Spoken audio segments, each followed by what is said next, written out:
안녕하세요. 저는 30대 후반의 딸을 둔 60대의 주부입니다. 주부라는 표현이 이제는 조금 어색하네요. 손주까지 보고 나니까 주부보다는 할머니라는 표현이 어울릴 것 같습니다. 정말 정신없이 가정을 돌보며 살아왔다 보니 언제 흰머리가 제 머리를 전부 덮었나 싶은 생각이 듭니다. 세월이라는 게 속절없이 흐르니 사람 보는 눈도 그만큼 깊어졌다고 생각을 했는데 저는 아직 멀고 멀었나 봅니다. 코앞에 짐승 같은 인간을 두고 그걸 사람이라 착각을 하며 살았으니 말입니다. 처음부터 끝까지 저희 가족의 편이라고 생각을 했던, 가족이라고 생각했던 사람에게 뒤통수를 맞고 나니 그렇게 얼얼할 수가 없더군요. 아직도 그날을 떠올리면 살이 부들부들 떨려옵니다. 천벌받을 놈의 이야기 혼자 알고 있기 답답해 여기에 한번 풀어보려 합니다. 저에게는 정말 금이야 오기야 애지중지 키워온 딸이 하나 있었습니다. 지독한 난상 끝에 얻은 아이였는데 저희 남편은 정말 제가 깨꼬닥 하는 줄 알았다고 하더라고요. 아이를 낳는 게 고통스러운 일이라는 걸 알고 있었음에도 불구하고 그렇게까지 힘든 일인 줄은 몰랐다고 말을 하던 우리 남편. 시댁에서는 딸이든 아들이든 상관없다고, 제가 무사한 걸 봤으니 됐다고 아주 쿨하게 말씀해 주셨죠. 저는 아들을 하나 더 낳고 싶었지만 그럴 수 없었습니다. 우리 남편이 둘째는 절대로 가지지 않겠다고 선언을 하고 남몰래 수술까지 해버렸더라고요. 제가 숨이 홀라당 넘어가는 모습을 보는데 정말 제 머리 위에 저승사자가 떡하니 붙어있는 것 같은 착각이 들었답니다. 다른 건 몰라도 제가 없이는 죽어도 살 수 없을 거라고 생각했던 우리 남편이 결국에는 큰 결심을 했던 거죠. 저는 둘째도 낳고 셋째도 낳고 다복하게 살고 싶다는 생각을 했지만 남편과의 의견 충돌 때문에 이루지 못했습니다.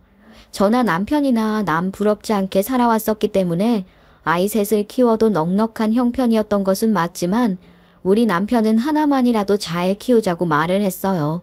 그래서 저는 딸에게 더욱 더 많은 애정을 쏟아부었습니다. 어느 엄마나 다 똑같겠지요.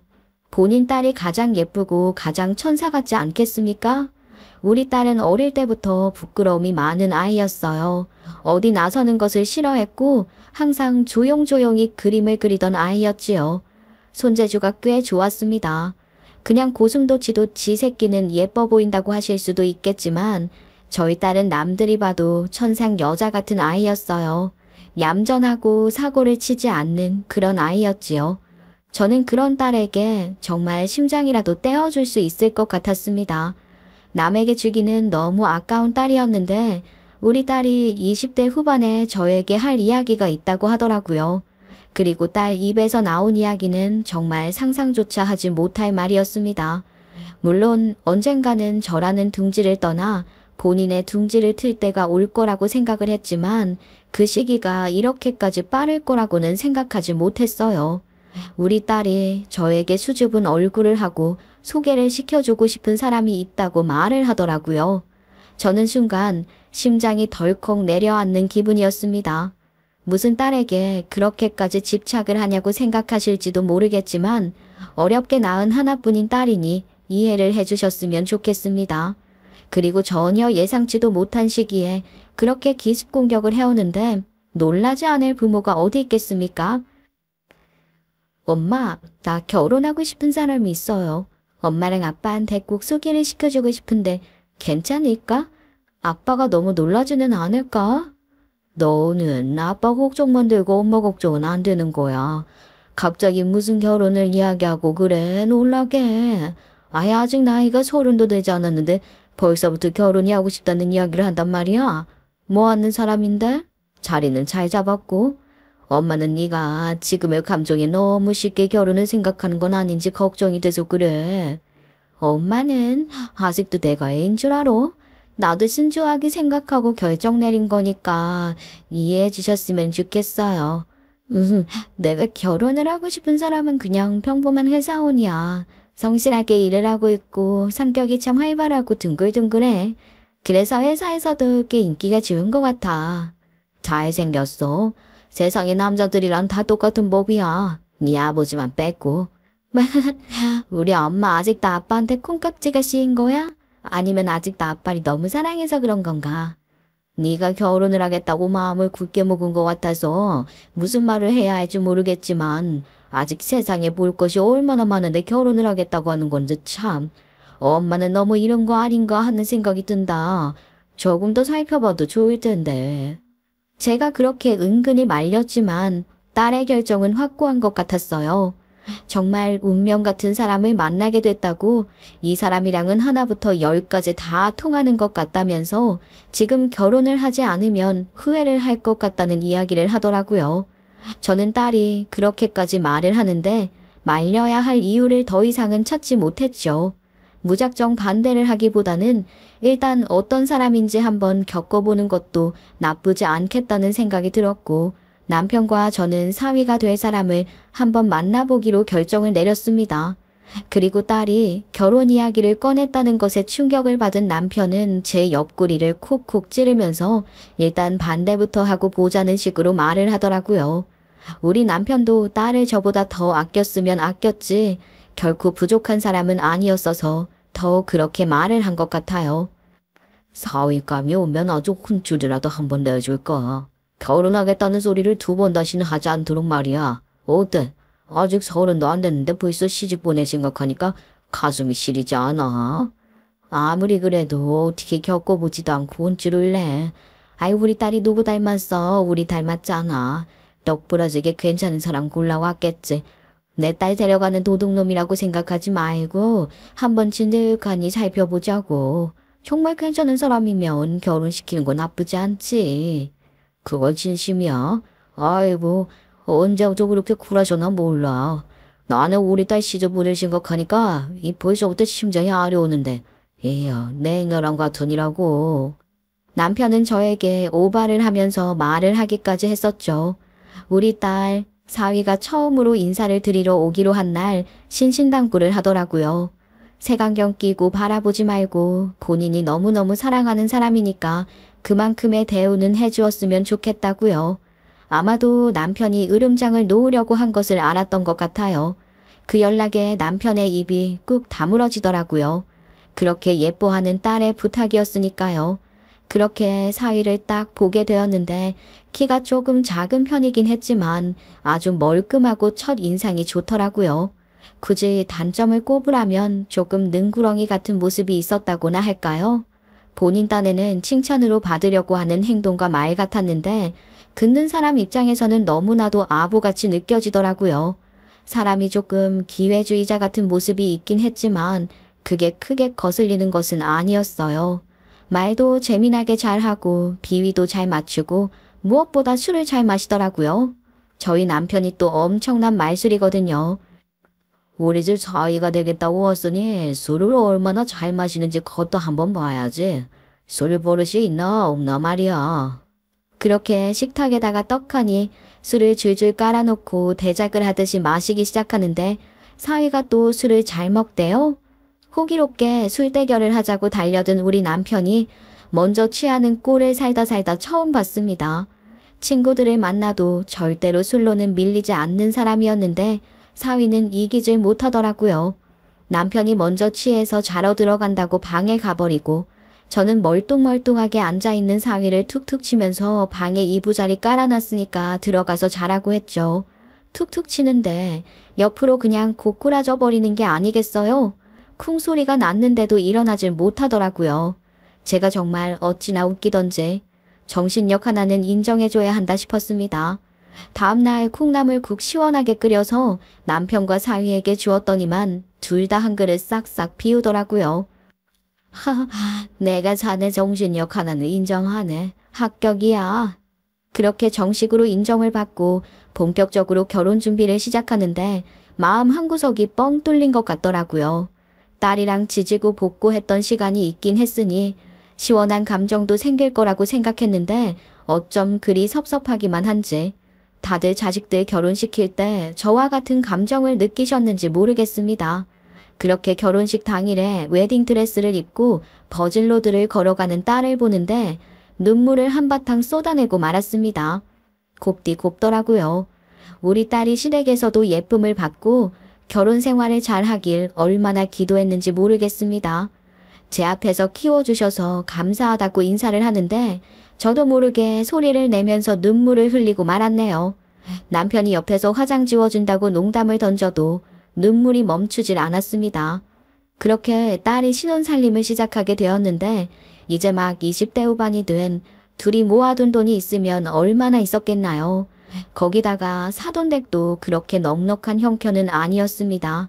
아들이 결혼하는데 해줄 수 있는 게 없다면서 죄송하다는 표정을 지으시는데 그 마음이 이해가 가더라고요. 제가 남편과 결혼을 할 때 저희 부모님께서 시부모님께 그렇게 말씀을 하셨었거든요. 그땐 정말 가진 게 없어서 그랬었어요. 남편과 결혼을 한 뒤에 저희 두 사람이 힘을 합쳐서 자수성가를 했었기 때문에 저는 저희 딸 역시 그렇게 잘 살 수 있을 거라고 생각을 했습니다. 하지만 저희 부부의 살림 형편이 꽤나 넉넉한 편이었는데 아무것도 안 해주는 건 좀 아니라는 생각이 들었어요. 남편이 투자를 목적으로 사두었던 아파트가 한 채 있었기 때문에 그 전세 기간을 따져보니까 우리 아이들이 결혼을 하고 한두 달 뒤쯤이면 이사를 나갈 수 있을 것 같다고 말을 하더라고요. 그래서 사돈 어른께도 양해를 구하고 집을 해주는 대신 집이 비워지고 도배 같은 재정비를 할 때까지 잠시 저희 집에서 함께 지내기로 했습니다. 결혼식을 올린 뒤 신혼여행을 간 기간 동안에도 딸의 빈자리가 느껴졌었는데 막상 딸이 분가를 하고 나면 얼마나 고마할까 하는 생각까지 들더라고요. 그렇게 한 달 반이라는 시간을 저희 집에서 딸 부부가 보냈는데 그 시간이 그렇게 재미있을 수가 없었어요. 사위는 넉살 좋게 주말이 되면 우리 남편이랑 술을 한잔 했고 매일 저녁 다 같이 모여 웃으면서 식사를 하는 시간이 행복했죠. 그렇게 분가를 하고 나서도 저희 집이랑은 거리가 멀지 않았기 때문에 간간히 만나고 얼굴을 보면서 그렇게 지냈습니다. 사돈 어른께는 조금 죄송한 마음이 들었지만 개의치 말라고 하시더라고요. 원래 시댁과 며느리는 멀리 할수록 좋은 거라고 하시면서 말이죠. 그 마음이 따뜻하게 느껴져서 감사했습니다. 그렇게 결혼 생활을 시작한 지 2년이라는 시간이 지나고 나니까 슬슬 딸 아이의 이세 소식이 궁금해지기 시작했습니다. 30이라는 나이가 되었기 때문에 신혼은 즐길 만큼 즐긴 것 아닌가 하는 생각이 들었거든요. 하지만 딸아이에게도 계획이라는 게 있을 텐데 아이 문제로 왈가왈부하고 싶은 생각이 없어서 조용히 기다리고 있었죠.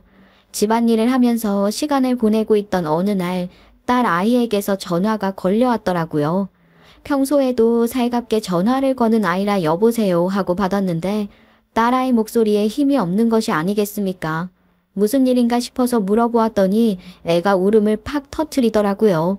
단단히 잘못된 것이 있나 보다 싶어서 조용히 기다려주었더니 말을 하더라고요. 아이 글쎄 내가 임신이 잘 안 되는 거야. 우리는 딱 1년만 신혼생활 즐기고 바로 젊었을 때 애를 키우는 게 좋지 않겠나 싶어서 준비를 했는데 1년 동안 한 번도 두 줄을 본 적이 없어. 이번에도 월광이 터지는 바람에 너무 속상해서 엄마한테 전화를 걸어버렸네. 엄마 걱정했겠다. 미안해. 뭘 이런 걸로 미안하다고 사과를 하고 그래. 원래 간절하게 기다리면 기다릴수록 애를 태우는 법인 거야. 아직 나이도 어린데 진득하게 기다려야지. 그래도 요즘은 병원에 가서 검사도 해보고 의사랑 상담하고 준비도 하고 그런다고 하던데 한번 알아보지 그랬니? 그이한테 이야기했더니 싫어하는 눈치더라고요. 꼭 그렇게까지 해서 일찍 아이를 가져야 하는 건 아니지 않냐고. 지금도 어린데 충분히 기다렸다고 하자고. 그런데 벌써부터 아이가 잘 들어서지 않으니까 자꾸 불안한 마음이 들어서 그래. 그 정도면 박서방한테 무슨 문제라도 있는 거 아니냐. 아이고 요즘은 결혼 전에 검사 같은 것도 다 받고 한다고 하던데. 엄마 무슨 그런 소리를 하고 그래. 그이한테 무슨 문제가 있겠어? 엄마까지 그런 식으로 말을 하면 나 정말 이런 고민 털어놓을 데가 어디에도 없다고. 아니 뭐 그렇게 예민하게 말을 하고 그러냐. 네 문제가 아니라면 박서방 문제겠지. 아이 그 누구의 문제도 아닐 수도 있잖아. 그냥 늦게 오는 거라고 기다리면 올 거라고 말을 해주는 게 어려워? 엄마는 너무 이성적이야. 참나 별꼴이야. 얘 아직 나이가 어린데 무슨 쓰잘데기 없는 걱정을 하고 그래. 그냥 진득하니 기다리다가 정 안 되겠으면 병원 가보면 되는 거지. 내가 뭐 현실적으로 말을 해줘도 이래서 불만 저래서 불만. 아, 끊어라. 그냥 딸에게 공감이 섞인 말만 해줬어도 충분했을 텐데 저도 예민한 딸에게 기름을 부은 것 같아서 나중에는 조금 미안한 마음이 들었죠. 사과를 하려고 했지만 딸도 마음이 단단히 상했는지 전화를 받지 않았어요. 그렇게 속절없이 시간이 흘러서 한 달쯤 지났을까요? 딸에게서 다시 연락이 왔더라고요. 이번에는 무슨 일이 있어도 공감을 해주어야겠다고 마음을 먹고 전화를 받았는데 딸이 또 울고 있는 게 아니겠습니까? 엄마, 내 문제가 맞았어. 나한테 글쎄 작은 곤종이 있대. 이거 수술해야 한대. 근데 엄마, 너 수술하고 나면 임신 못하는 건 아닐까? 작은 근종이라니 생각지도 못한 말이었죠. 저는 일단 근종이 커지는 게 딸에게 더 위험한 일이라고 판단을 했기 때문에 딸을 살살 구슬려서 근종 수술부터 받자고 말을 했습니다. 자궁이 깨끗해야 임신이 더 잘 되는 법이라고, 의사도 자궁 근종 수술을 하는 게 훨씬 임신에 도움되는 일이라고 하지 않았냐고 말을 하니 무서워 벌벌 떨면서도 근종 수술을 받더라고요. 속이 상했습니다. 그 사이에 홀쭉해진 딸에게 보양식도 먹이고 앞으로는 다 잘 될 거라고 말을 해주는 수밖에 없었죠. 수술 후에 회복을 한다고 시간을 조금 많이 보냈던 것 같습니다. 제가 옆에서 힘이 많이 되어주려고 노력했어요. 우리 사위는 뭐가 그렇게 바쁜지 맨날 일하러 다닌다고 정신이 없더라고요. 어쩔 수 있나요? 제일 가까운 가족인 저와 남편이 딸을 보살폈죠. 그렇게 1년이라는 시간이 지나고 우리 딸 31살에 임신을 했다는 소식을 전해왔습니다. 저는 정말 하느님 감사합니다를 외치면서 기뻐했어요. 하지만 그 기쁨도 아주 잠시였습니다. 초음파를 보고 있는데 태아와 함께 뭐가 보인다고 하는 게 아니겠습니까? 바로 근종이 재발을 한 것입니다. 정말 하늘이 무너지는 줄 알았습니다. 임신을 하면 초기 3개월 정도는 임신 호르몬의 영향으로 근종이 진행이 될 수도 있다고 하더라고요. 그 사이에 작게 생긴 근종이 커진 건지 태아와 함께 자라고 있다는 이야기를 들었는데 억장이 무너지지 않을 사람이 어디 있겠습니까? 그런데 심지어 위치도 좋지 않은 곳에 있다고 하더라고요. 이게 암으로 확정이 날 확률은 적다고 하지만 위험할 수는 있다고 하더라고요. 아유, 아이야 다시 가지면 되는 거지. 아이를 포기하고 일단은 치료에 집중하는 게 좋지 않을까? 이러다가 너 2마리 토끼를 다 잃을 수도 있다지 않니? 싫어. 내가 어떻게 가진 새 생명인데. 절대로 포기 못해. 나는 끝까지 내 뱃속에서 건강하게 키워낼 거고 나는 병마와 싸워서 이길 거야. 그러니까 엄마도 말리지 마. 딸의 생각은 확고했고 가족들 중에 그 누구도 딸을 말리지는 못했습니다. 그저 딸아이가 하고 싶다는 대로 하게 냅둘 수밖에 없었죠. 대신 병원에서도 딸의 건강을 제일 먼저로 생각했고 자궁 근종에 대한 추적 검사도 소홀하게 하지 않았습니다. 딸아이는 제왕절개로 수술을 하기로 했고 수술을 하면서 근종도 같이 제거를 하기로 했는데 수술 당일에 아이는 7분 만에 꺼냈는데 딸아이가 회복실로 옮겨갔다는 알림이 울리지 않는 겁니다. 1시간이 지나고 2시간이 지나도 딸아이의 회복실 이동 소식이 들리지 않았어요. 그때부터는 피가 차게 식는 느낌이었습니다. 출산 소식에 사위와 사돈댁들도 다 도착을 했지만 정작 산모인 우리 딸만 얼굴을 보여주지 않았습니다. 그렇게 3시간 반쯤 더 지났을까? 그제서야 회복실로 옮겨졌다는 불이 뜨더라고요. 놀라서 의료진에게 물어보니까 수술 과정에서 출혈이 심했고 자궁이 많이 망가지는 바람에 적출을 하게 되었다는 게 아니겠습니까? 전 정말 털썩 소리를 내며 주저앉고 말았습니다. 회복실에서 나와 일반 병실로 옮겨가는 딸이 아파서 그런 건지 자궁을 적출했다는 소식에 슬퍼서 그런 건지 펑펑 우는데 저는 손을 잡아주는 것밖에는 할 수가 없었습니다. 왜 우리 귀한 딸에게 이런 시련이 생기는 건지 엄마의 마음이라는 게 다 똑같지 않겠습니까? 아파도 내가 아팠으면 좋았으련만 하는 생각이 쉴 새 없이 들었습니다. 병실에서도 침울한 분위기가 이어지고 있는데 사이놈이 딸에게 고생했다는 말 한마디도 없이 내내 휴대폰만 보고 있는 게 아니겠습니까? 정말 마음 같아서는 정수리를 콕 쥐어받고 싶었지만 우리 딸이 그렇게도 사랑하는 사람이라고 하니까 별 소리도 못하고 딸의 안색만 챙기고 있었죠. 그런데 사위놈이 갑자기 깔깔거리면서 웃는 겁니다. 진짜 너무 웃기네, 왜? 자네 지금 제정신인가? 지금 우리 딸이 막 아이를 출산하고 자궁까지 드러내서 아파서 끙끙거리고 있는데 자네는 손 하나 까딱 안 하면서 웃음이 나와. 아주 아프다고 말을 안 해서 괜찮은 줄 알았나요? 장모님, 저 진짜 웃긴 거 같다니까요. 자궁이 없는 사람을 글쎄 빈궁마마라고 부른대요, 빈궁마마. 정말 풍자와 해악의 민족답지 않겠습니까? 그리고 자기로 그만 우울해. 한 달에 한 번 마법하는 거 가지고 예민해하고 시도했었잖아. 그게 오월경 때문에 그랬겠나? 임신 소식이 들리지 않으니까 그랬던 거지. 자네가 정말 생각이 있는 사람인가 없는 사람인가? 자네 아이를 출산한 사람한테 고생했다는 말 한마디 없이 아이고 내 속이야. 자네 얼굴 꼴도 보기 싫으네. 저희 딸이 그 소리에 부들부들 떨면서 눈물을 삼키는데 정말 속상해 죽겠더라고요. 사위가 처음과 달리 점점 저희 딸에게는 관심도 주지 않고 본인의 재미만 쫓는 것 같아서 불만이 있었는데 출산을 한 당일까지 이럴 줄은 꿈에도 몰랐습니다. 오죽하면 사돈어른께서 저에게 대신 죄송하다고 고개를 푹 숙이시더라고요. 그 모습을 보고도 사위는 딴청을 부리고 있었습니다. 차마 사돈어른 앞에서 심한 말을 할 수는 없었기에 저희 남편은 담배를 태우러 갔다 와야겠다면서 나가더라고요. 그 뒤로 딸이 무사히 회복하길 바랐어요. 사람의 장기라는 게 말이죠.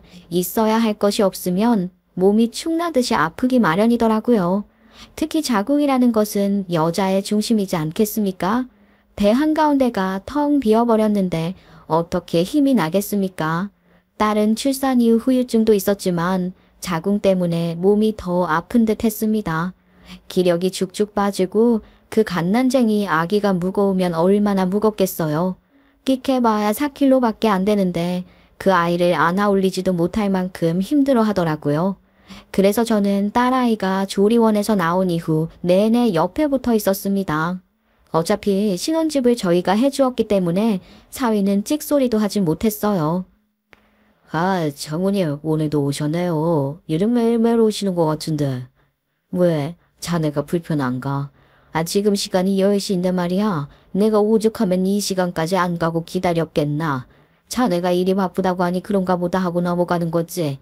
어느 회사가 밤 10시까지 매일매일 야근을 시키겠나? 우리 딸 몸도 아픈데 혼자 육아를 하려고 하니까 몸이 더 축나지. 오늘은 자네가 왔으니 이만 가보겠지만 앞으로 잘했으면 하네.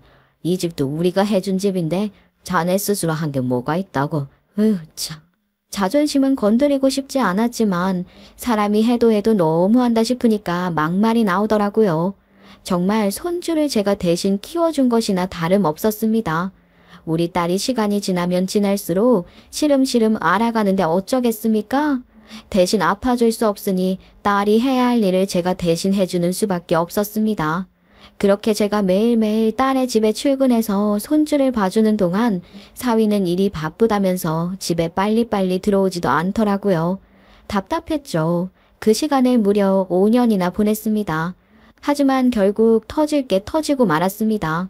우리 딸이 계속해서 말라가고 힘들어한다는 것을 알았지만 그저 출산을 했기 때문에 몸이 망가져서 자궁을 적출했기 때문에 기력이 빠져서라고 생각을 했었는데 딸이 갑자기 제 앞에서 종이 조각처럼 픽 쓰러지고 말더라고요.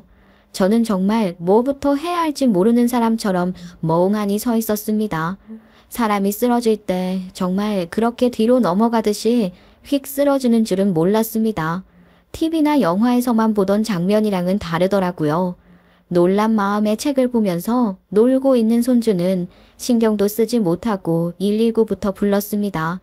구급차를 타고 병원으로 달려갔는데 우리 딸에게 호흡기 같은 걸 달고 각종 검사를 해야 한다고 하더라고요. 딸이 사라지자 그제서야 눈물이 나기 시작했습니다. 떨리는 손으로 남편에게 전화를 걸었습니다. 남편이 놀라서 사위에게 전화를 하고 결국 병원에서 다 같이 모이게 되었죠. 딸이 검사를 받으러 간 지 꼬박 4시간이 지나서야 일반 병동을 배정받게 되었는데 그때까지도 딸은 의식을 제대로 차리지 못했습니다. 검사 결과를 받은 뒤에 우리 가족들은 모두 침울해지고 말았습니다. 딸이 암이라네요. 갑상선암이요. 호르몬 조절을 제대로 했어야 했는데 자궁을 적출했지만 제대로 관리도 되지 않았고 갑상선 암이라는 게 또 쉽게 찾아올 수 있는 암이라고 하더라고요. 특히 여자는요. 암이라는 소리에 기절초풍하는 줄 알았습니다. 칼슘이 응고가 되지 않고 어쩌고 저쩌고 의사가 설명을 하는데 용어들이 너무 어려워서 기억이 잘 나지도 않더군요. 오로지 머릿속에는 우리 딸이 암이라는 소리만 윙윙 울려왔습니다. 어디에 부딪혀서 멍만 들어도 뼈에 문제가 생길 수가 있다고 하는데 어떻게 이런 시련이 우리를 찾아오게 된 건지 영문을 모르겠더군요. 그렇게 약을 처방받고 항암 치료에 대한 일정을 잡고 퇴원을 했는데 그 이후에도 딸은 조금만 지치고 힘이 들면 픽픽 쓰러지기 일쑤였습니다. 항암 치료도 체력이 없으면 독이 될 수 있다고 제대로 시작도 하지 못하는 상황이었습니다. 기력이 없어도 너무 없으니까 입맛도 사라진 건지 밥도 잘 먹지 못하더라고요. 대학병원을 계속해서 다니다 보니까 병원비도 만만치 않고 자꾸 퇴원을 시키니 집에서 관리를 제대로 해야 하는데 그럴 수 있는 상황도 아니었습니다. 대학병원은 더 위중한 환자들로 가득 차 있어서 입원 기간도 정해져 있다고 하더라고요. 별 수 있겠나요? 저희는 2차 병원 중에 딸 아이를 제대로 케어해 줄 수 있는 병원을 찾았습니다. 그래서 요양병원 같은 호스피스 병동에 딸 아이를 입원시킬 수 있게 되었습니다. 그런데 웃기더군요. 딸 아이가 입원 수속을 밟고 병원에 입원을 하자 사위가 한달음에 달려와 우리 딸을 붙잡고 펑펑 우는 게 아니겠습니까? 저는 갑자기 사위가 왜 저러나 싶었습니다. 그동안 지가 집에 일찍 들어오고 딸 아이를 잘 케어만 해줬어도 이럴 일이 있었을까 하는 생각이 들었거든요. 제일 가까이 붙어서 딸 아이를 지켜봤던 사람이 딸 아이의 건강 상태 하나 모르고 암인 것도 눈치 못 챘으면서 병원에 입원을 했다는 소식에 울고불고 하는 꼴이 꼭 가식처럼 느껴졌습니다. 마치 마지막을 준비하는 우리 딸에 들러붙어서 뭐 하나 더 챙겨가려는 모습처럼 보였달까요. 제가 이미 사위에게 많이 실망을 했고 신뢰감이 없어서 더욱 더 그렇게 느꼈을지도 모르겠습니다. 멀쩡할 때나 잘하지 일이 바쁘다는 핑계로 우리 손주 한번 따뜻하게 안아주는 꼴을 못 봤는데 왜 저러나 싶었어요. 장모님, 장인어른, 제가 그동안 일이 바쁘다는 핑계로 가정을 잘 챙기지 못해서 이런 일에 생긴 것 같습니다. 저요, 이 사람 없이는 못 살아요. 앞으로는 제가 지극정성으로 간호를 할게요. 제가 앞으로 병습을 다 들겠습니다. 이제 와서 자네를 내가 어떻게 믿나? 그동안 자네가 보여준 행동이라는 게 있는데. 아휴, 실망 많이 하셨을 거 압니다. 저도 아이가 태어나다 보니까 조금이라도 돈을 더 벌어와야 한다는 강박이 있었던 것 같아요. 정말로 소중한 건 돈이 아니라 우리 가족이었는데 제가 그동안 우선순위가 뭐였는지 헷갈렸던 것 같습니다. 이제는 제가 옆에서 우리 와이프 다 지켜줄 겁니다. 본인이 알아서 다 하겠다고 하는데 믿을 수가 있어야지요. 우리 딸을 맡겼다가는 무슨 일이 일어날지 모른다는 불안감이 들더라고요. 그래서 저는 사위가 자기가 돌보겠다고 말을 했음에도 불구하고 매일같이 딸아이의 병실을 찾아갔습니다. 사위에게 대놓고 감시를 하겠다는 행동을 보여주었죠. 사위가 어리벙벙하게 굴 때마다 나무랐고 잔소리를 했습니다. 그런데 평소에 보여주었던 모습대로라면 성질도 부리고 기분이 나쁘다고 뛰쳐나갔을 법한 우리 사위가 진득하니 붙어서 제가 하는 말을 일일이 메모를 하고 있더라고요. 자네 지금 뭘 하는 건가?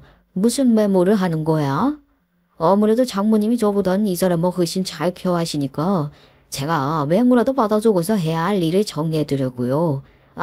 제가 오늘은 물수건으로 이미 몸에 닦아줬어요. 매일 보면 안 된다고 욕창이 생길 수도 있다고 해서요. 아침에 이 사람 주워 맞고 푹 잠들었을 때 닦아뒀어요. 이따가 링거 교체할 때 잠깐 씻고 와도 되는 건데 뭘 굳이. 어제 힘이 없어서 못 움직이겠다고 하더라고요. 그리고 링거 뽑자마자 물 들어가면 세균에 감염될 수도 있대요. 이 사람 그래도 암으로 고생하고 있는데 조심해야죠. 사위가 정말 180도 뒤바뀐 것 마냥 행동을 하는데 저도 좀 의아한 마음이 들더라고요. 정말 일이 바빠서 그동안은 가정에 충실하지 못했던 건가 하는 생각이 들었어요. 제가 너무 사위를 의심하고 못된 사람으로만 생각했던 게 아닐까 하는 생각이 들더라고요. 거기다가 5살이 된 손주가 아빠 좋다면서 꼭 붙어 있는데 정말 제가 오해를 했던 것 같기도 하더라고요.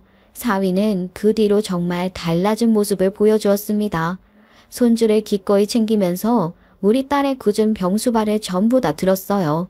사위가 못 믿어워서 매일같이 병원에 갔음에도 불구하고 제가 할 일이 거의 없었어요. 어찌나 지극정성이던지요. 누가 보면 열분났다 싶을 정도였습니다. 저희 딸이 소리만 내도 물을 갖다 주고 화장실을 왔다 갔다 하는 것도 절대 혼자 보내지 않았어요. 누구랑 부딪힐까 자빠질까 옆에서 내내 부축을 하더라고요.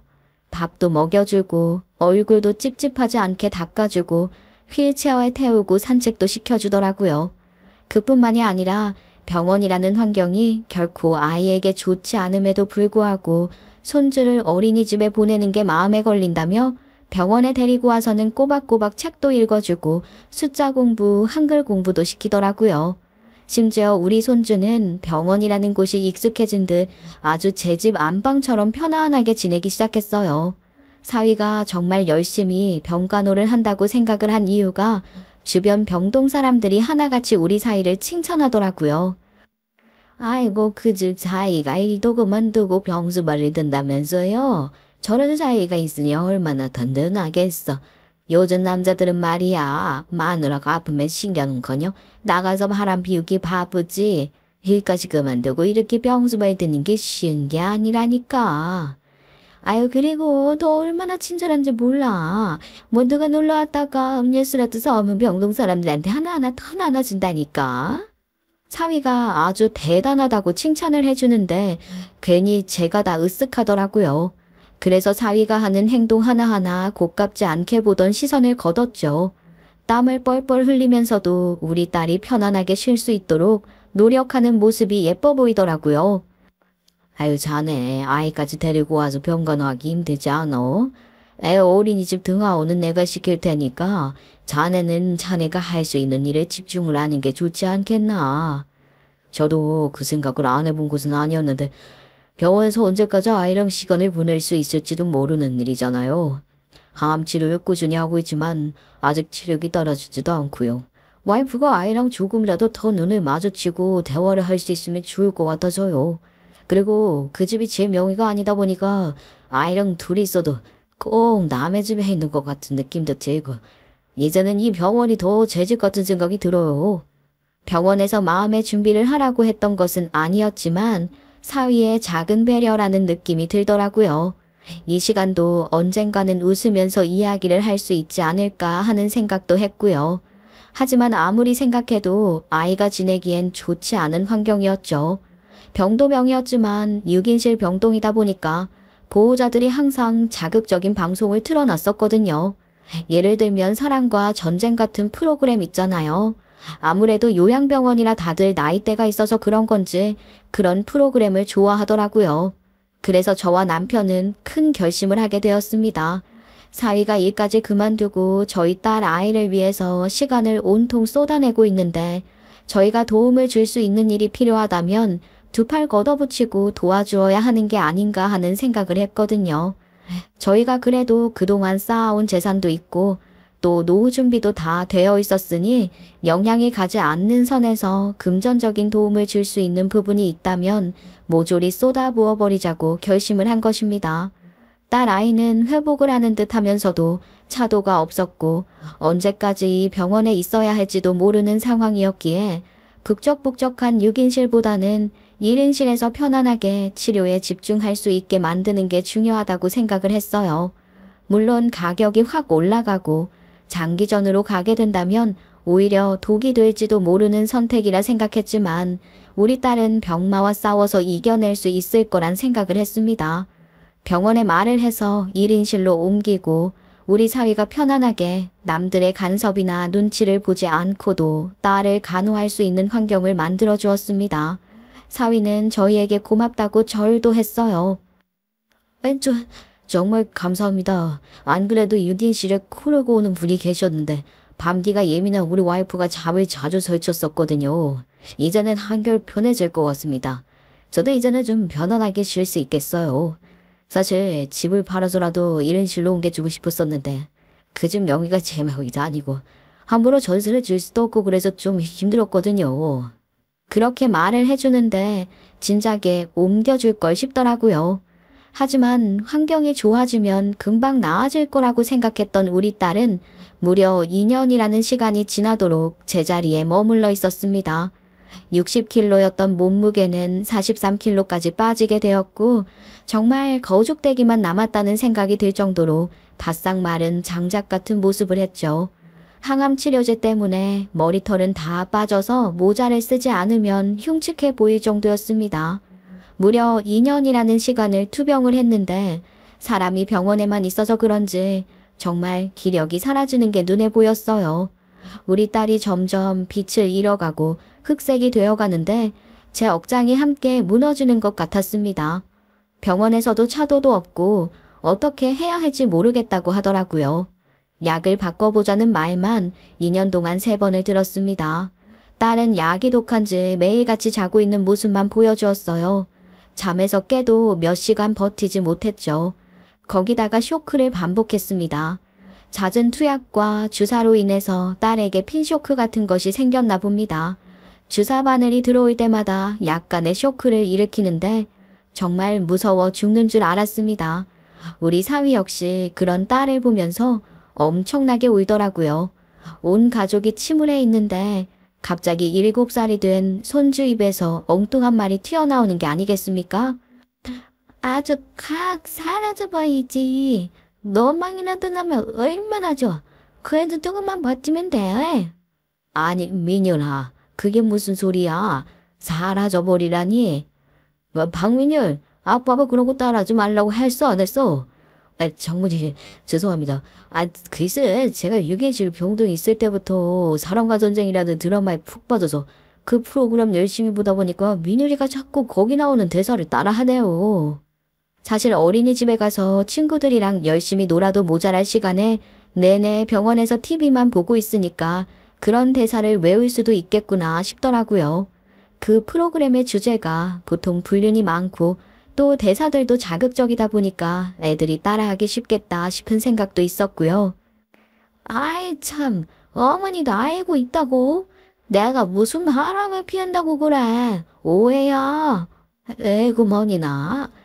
우리 그런 게 재밌어도 그랬지? 이거 따라하면 안 되는 거야. 남들이 들으면 흉보고 민율이한테 손가락질한다고. 에? 이거 아빠가 좋아하는 건데. 닥서방. 아무리 그래도 애 있을 때는 조심해야지. 애들이 요즘 습득이 빨라서 저런 거 한번 보면 잊지도 않는다고. 네, 정말 죄송합니다. 저 앞으로는 조심할게요. 사위가 팍 주눅이 들어서 말을 하는데 속이 그렇더라고요. 사위에게 이런 고생을 시키는 게 미안하기도 하고 2년간 보여준 지극정성에도 불구하고 딸 아이의 차도가 없는 건 더욱더 야속하게 느껴졌어요. 그렇게 시간을 더 흘려보내다가 남편과 저는 큰 결심을 하게 되었습니다. 내내 병원에서 소독약 냄새를 맡으며 집에도 제대로 가지 못하는 사위가 안타까워서 사위에게 딸아이와 살고 있던 집의 명의를 넘겨주기로 결심한 거죠. 아주 큰 결심이었습니다. 그 집은 저희 부부의 혹시 모를 노후에 있을 큰일을 대비해서 마련해둔 재테크였으니까요. 하지만 사위가 집에도 제대로 가지 못하고 병원에 내내 틀어박혀서 우리 딸 간호만 하고 있는 걸 보니 이 정도의 보상은 해주어야겠다 싶더라고요. 남편도 제 말에 동의를 했고요. 장모님, 이 서류가 다 뭐예요? 아니, 이건 명의 이전 서류인데요. 잘 봤네. 지금 자네가 살고 있는 그 집 말이야. 우리 부부 명의로 된 집 아닌가. 우리 딸이 언제 일어날지도 모르는 마당에 자네가 재산 한 푼 없이 병간호만 하고 있지 않겠나. 나중에 우리 딸이 이 병원에서 탈탈 털고 일어났을 때 뭔가 시작할 수 있는 기반은 있어야 할 거 아닌가. 우리가 이 집을 자네에게 명의를 이전하기로 했네. 너무 생각지도 못한 선물이라 정말 이 집을 제가 받아도 될지 모르겠습니다. 우리는 주겠다고 마음을 먹었네. 자네가 처음 우리 딸과 결혼했을 때 그 집 명의도 주는 거냐고 물어보지 않았었나? 그때는 어이토당토 하늘 소리라고 여겼었는데 그때라도 미리 증여를 했었어야 했나 싶기도 하네. 우리 딸이 이렇게 될 줄 누가 알았겠나. 자네도 그동안 참 고생 많았네. 사위는 눈을 동그랗게 뜨면서 정말 감사하다고 몇 번이나 말을 하더라고요. 서류는 이미 다 준비가 되어 있었고 사위에게 꼼꼼하게 살펴보고 사인을 하라고 했는데 사위가 냅다 그냥 지장부터 찍어버리더라고요. 알아서 좋게 좋게 다 해주셨겠지 하면서 시원하게 사인까지 갈기는데 변호사에게 넘겨서 명의를 이전해주겠다고 했습니다. 그리고 저는 남편을 통해서 변호사에게 서류를 넘겼고 일주일 뒤 명의가 변경되었다고 하더라고요.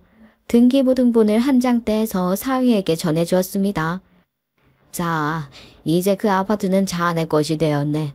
여태까지 그랬던 것처럼 우리 딸을 위해서 고생해줬으면 좋겠어. 그런데 제 말이 끝나기가 무섭게 갑자기 사위가 배꼽을 잡으면서 깔깔거리면서 웃는 게 아니겠습니까? 그 소리에 푹 잠이 들었던 우리 딸까지 눈을 뜨더라고요. 웃는 걸 딱 멈춘 사위가 갑자기 제 앞에 큰 절을 올리는 것입니다. 아파트를 받은 게 그렇게 기쁜 건가 싶었는데 갑자기 바지 주머니에 꼬깃꼬깃하게 넣어두었던 서류를 한 장 저에게 주는 것이 아니겠습니까? 받아든 순간 저는 머릿속이 새하얗게 변하는 느낌이었습니다. 그것은 이혼 소장이었습니다. 아우 배꼽이야. 어떻게 딸이나 애비가 똑같이 멍청할 수가 있지? 애비는 똑똑한 줄 알았는데 아니네. 아니지? 내가 그동안 연기를 기깔나게 잘 해왔었던 건가? 어떻게 아버지 마음을 덥석 넘겨줄 생각을 다 해? 드디어 이 생활 청산이다 청산이야. 자네 지금 그게 무슨 소린가? 서류 보면 몰라? 그동안 내가 찔끔찔끔 집 명의만 바꿔줬으면 하고 말을 했던 게 잘 들어먹혔네. 이혼한다고 이 지긋지긋한 병원을 나와서 그 집 팔아서 이제 나도 내 집 살겠다고. 솔직히 2년 동안 꼬박꼬박 병건했으면 이 정도 받아도 되잖아. 제가 너무 황당하고 어이가 없어서 입을 떡 벌리고 있는데 갑자기 7살 난 우리 손주 민유리가 한숨을 푹 내쉬면서 말을 하는데 그 말이 충격적이더라고요. 그러면 아빠, 이제는 엄마가 바뀌는 거야? 저 앞에서 지내는 아줌마로? 어제도 그랬잖아. 우리가 바람을 피웠는데 그 앞에 있는데도 눈치 못 채는 사람들인데 집만 넘겨받으면 이혼하고 나랑 사는 거다. 그랬잖아. 민유라, 지금 그게 무슨 소리냐? 누가 지금 누구랑 바람을 피우고 엄마가 바뀌어? 아빠 말이에요. 아빠가 저 앞에 아줌마랑 같이 살 거라고 했단 말이에요. 무슨 소리라는 거야? 민유리가 살아가 전쟁을 많이 봐서 그래요. 이거 다 거기 드라마에 나오는 대사입니다. 아무튼 제본 감사합니다. 그럼 그 서류에 도장만 찍어주세요. 이 사람 눈 떴네. 눈 뜬 김에 치정 한 번만 찍어주고 다시자. 저는 정말 너무 기가 막혀서 말이 나오지가 않았습니다. 사위는 손주의 말이 사랑과 전쟁 대사라고 했고 손주는 영문을 모르겠다는 얼굴을 하고 있었죠. 잠에서 깬 우리 딸은 부들부들 떨고 있었습니다. 살기를 감지한 건지 사위가 뒷국무늬를 빼려고 하길래 남편이 뒷목을 확 잡아챘죠. 지금 뭐 하시는 겁니까? 이거 지금 쓰라도 좀 쓰시는 거예요? 예? 힘을 쓰긴 뭘 써? 민율이 너 제대로 말해봐. 앞에 있는 아줌마가 누구야? 그렇게 물어보는데 손주가 갑자기 건너편 병실문을 가리키는 것이 아니겠습니까? 저는 머리가 핑 도는 느낌이었습니다. 그러니까 우리 사위가 앞에 있는 병실에 있는 여자랑 바람이 났다는 소리로밖에 들리지 않았죠. 저는 뭐라도 씌인 사람처럼 앞에 있는 병실에 달려가서 문을 확 열었습니다. 그곳에는 아주 꼬장꼬장해 보이는 노인 하나가 누워서 자고 있었어요. 노인밖에 없는 병실에서 사위가 누구랑 바람을 피웠다는 건지 어이가 없어서 정말 사람과 전쟁 대사를 읊은 건가 싶은 마음에 나가려고 하는데 어떤 젊은 여자 하나가 들어오더라고요. 명찰을 달고 있는 걸 봐서는 병원에서 상주하고 있는 간병인 같은 사람으로 보였습니다. 누구세요? 여기 병실에는 이 노인 하나밖에 없습니까?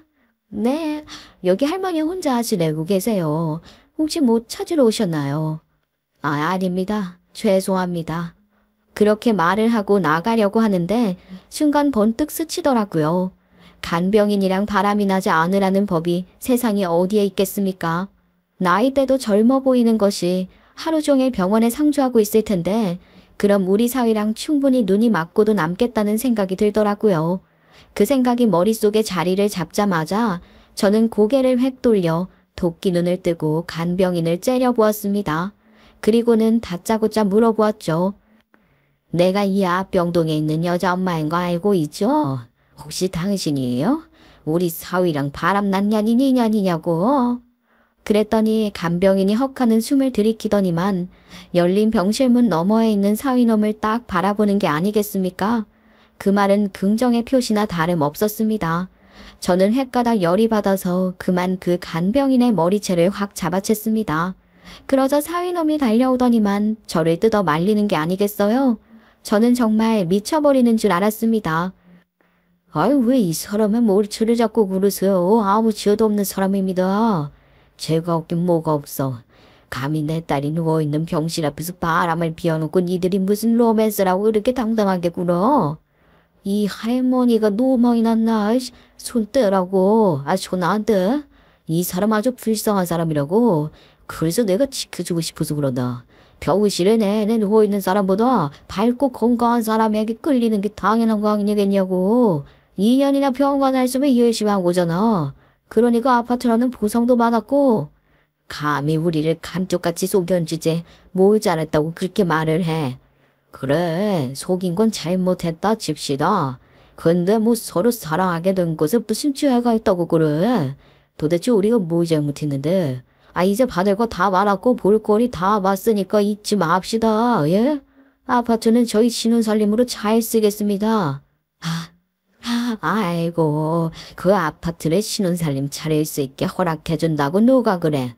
이미 도장까지 다 찍어서 제 명의로 놀려줘 놓고 진짜 도망나셨어요? 어제도 제대로 기억 못하시는 겁니까? 똑똑히 기억하지? 내가 누구처럼 멍청하게 앞뒤 분간 못하고 행동을 하는 줄 알아? 등기부 등본에 올라간 네 이름 뒤바뀌는 거 고시야. 내 명의로 된 집인데 그걸 어떻게 바꿔? 내가 도장 안 찍어주면 그만인 건데. 그러길래 이놈아, 내가 뭐라 그랬나? 사인하기 전에 서류 꼼꼼하게 살펴보라고 했어, 안 했어? 굳이 남편이 처리해도 될 일을 왜 변호사를 써가면서 처리했는지 안 궁금한가? 변호사라는 세 글자가 나오니까 사위놈이 멈칫하더라고요. 그 서류 신이 나서 꼼꼼하게 살펴보지 않은 사위 탓이었지요. 저는 솔직히 어느 정도 예상은 하고 있었습니다. 평소에 뭘 꼼꼼하게 읽는 걸 좋아하지 않는 사위였어요. 손주에게 책을 읽어줄 때에도 진득하니 읽어주지 못할 정도로 책 읽는 걸 별로 안 좋아했거든요. 그래서 제가 서류를 뭉치로 가지고 오면 제대로 읽지 않고 사인을 할 거라고 생각을 했지요. 저와 남편은 그 안에 장치를 몇 개 해두었어요. 세금 관련한 문제부터 시작해서 만약에 사위가 아파트를 받고 10년 안에 이혼을 한다던가 바람을 피울 경우 우리 딸이 3년 안에 사망을 할 경우를 대비해서 조약들을 걸어 놓았었지요. 특히 이혼과 바람에 대해서는 아파트를 반환하고 증여 당시 비용, 반환 당시 비용을 전부 사위에게 청구한다는 조약이 들어가 있었습니다. 사위는 그 부분을 제대로 읽지도 않고 사인을 했던 것이지요. 이 소란이 있자마자 남편은 바로 변호사에게 연락을 했고 제가 간병인과 머리채를 잡고 실랑이를 벌이는 동안 변호사가 도착을 해서 사위에게 공증이 된 서류를 읽어주었습니다. 사위는 이혼과 바람을 피울 시 뱉어야 할 돈과 아파트에 대한 조약을 듣고 사색이 되어 발광을 하기 시작했습니다. 일시 이게 무슨 말도 안 되는 조역이야. 내가 거기에 동의를 한 적이 없는데 누구 맘대로 아파트 명의가 바뀐다는 소리를 하고 있는 거야. 아, 여기 보시면 박철구 씨께서 직접 사인을 하신 이력이 있지 않겠습니까? 이 부분에 동의를 하신 것으로 간주가 됩니다. 따라서 명의 반환 소송이 진행될 수 있습니다. 그리고 기회비용과 감사한 것에 대한 보상까지 요구를 할 수 있는 부분도 염두해 주셨으면 좋겠습니다. 아, 혼자 처리하기 어려우실 수도 있으니 변호사를 선임하시는 것도 지금 나한테 준 아파트를 다시 가져가겠다고? 아니, 이게 법적으로 가능하다는 말이야? 만약 일반적인 증여였어도 이런 사정이 존재하고 있다는 것을 알게 되었다면 명의반환 소송으로 진행을 볼 수 있어요. 판결은 판사가 내리긴 하겠지만요. 하지만 조약에 동의를 하셨기 때문에 이 부분은 아마 저희 쪽에서 아주 유리할 것 같습니다만. 변호사가 사위 본인이 직접 사인한 서류를 보여주자 그 서류를 받은 사위는 부들부들 떨기만 했습니다. 그러자 그 간병인이 사위에게 딱 달라붙어서는 아파트는 어떻게 되는 거냐고, 이대로 빼앗기는 거냐고 난리를 치더군요. 아, 가만히 좀 있어. 내가 지금 다 잃어버리게 생겼는데 너가 왜 난리야. 이씨. 아, 어디다 대고 소리를 질러. 내가 이러려고 이유는 줄 알아? 우리 남편이랑은 다르게 잘해주겠다면서 화도 안 내고 승치금도 안 한다면서 지금 이게 뭐 하는 행동이야? 아, 네가 이렇게 바락바락 대는데 내가 화를 안 내게 생겼어? 저희 앞에서 둘이 말싸움을 하는데 아주 가관이더라고요. 알고 보니 간병인도 남편이 있었는데 남편이 문제가 많았더랍니다. 얼굴에 멍이 들어서 출근을 한 적도 있었대요. 손버릇이 나쁘고 매일같이 술만 먹고 화만 내는 사람이었다고 하더라고요. 오죽하면 병원까지 찾아와서 행패를 부린 적이 있어서 이 병원에 오랜 시간 입원했던 환자들과 보호자들은 모르는 사람이 없었답니다. 저도 옆방의 보호자한테서 이 이야기를 전해 들었거든요. 끼리끼리도 만난 거죠. 저희는 변호사를 통해 소송을 걸었고 당연히 사위 본인이 직접 사인을 했던 증거가 있었기에 명의 반환은 어렵지 않았습니다. 그 과정에서 발생한 세금과 변호사 비용 또한 패소를 한 전사위놈에게 돌아가게 되었죠. 왜 전사위놈이냐고요? 그놈이 이혼하자고 소장을 내민 것에 우리 딸이 아주 힘겹게 사인을 했기 때문이었습니다. 정신을 차리자마자 혼돈처럼 휘몰아친 사건에 눈물만 뚝뚝 흘리던 딸은 갑자기 의지를 가지기 시작했습니다. 이혼을 하고 어떻게든 아이를 키우겠다는 의지를 말입니다. 그동안은 사위놈이 움직이지도 못하게 하고 병수발이랍시고 침대에 누워있게만 만들어서 몸에 근육도 없고 허기짐도 모른 채 그렇게 지냈는데 이제는 삶을 살아보려는 의지를 가지고 싶다고 하더라고요. 물론 아직 기력이 너무 없어서 약으로 계속 연명하는 수밖에 없었고 암이 번져서 많이 힘들어하고 있긴 하지만 병원에서는 오히려 좋은 조짐이라고 하더라고요. 그 전까지는 그냥 무기력한 상태로 살아도 사는 것 같지 않은 사람이었는데 이제는 어떠한 계기로 인해서인지 모르겠지만 전투의지가 생긴 것 같다고요. 딸은 그렇게 이겨내기로 마음을 먹고 다른 병원으로 옮겨가고 싶다고 말을 했습니다. 저희는 대학병원으로 딸을 입원시켰고 그 뒤로 딸은 약을 꼬박꼬박 챙겨 먹으면서 아주 조금씩 운동도 하고 밥도 먹으려 하고 있습니다.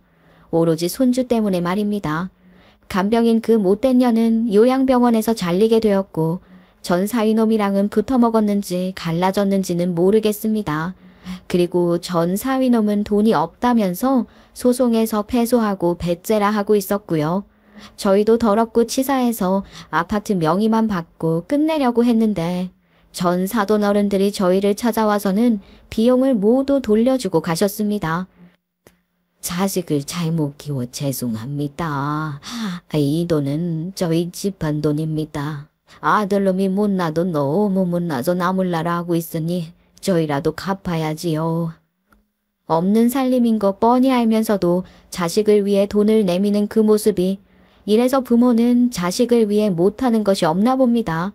못되고 왼수 같은 자식이라도 하나뿐인 보금자리를 팔아서라도 빚을 갚아주고 싶은 부모 마음, 아픈 딸을 대신해서 바람 피운 놈에게 응징을 하고 싶은 부모 마음, 그리고 몸에 암덩어리가 자라고 있어도 어린 아들을 위해서 어떻게든 살아내고자 하는 부모 마음, 모두 똑같은 부모 마음이 아니겠습니까?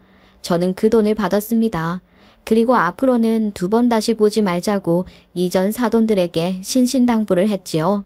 그 이후 우리 딸은 조금씩 나아지고 있습니다. 언제까지 버텨줄지 모르겠지만 우리 딸이 끝까지 버티려고 마음을 먹었으니 저희 부부도 독하게 마음 먹고 딸을 응원하려고 합니다. 우리 어린 손주를 위해서라도 말이죠. 부디 우리 딸이 암을 이겨내고 우리 민유리가 대학에 갈 때까지, 군대를 다녀와서 취업을 할 때까지, 결혼을 할 때까지, 자식을 낳을 때까지 버텨주었으면 하는 바람입니다. 여러분들도 같이 기도해 주셨으면 좋겠습니다. 감사합니다.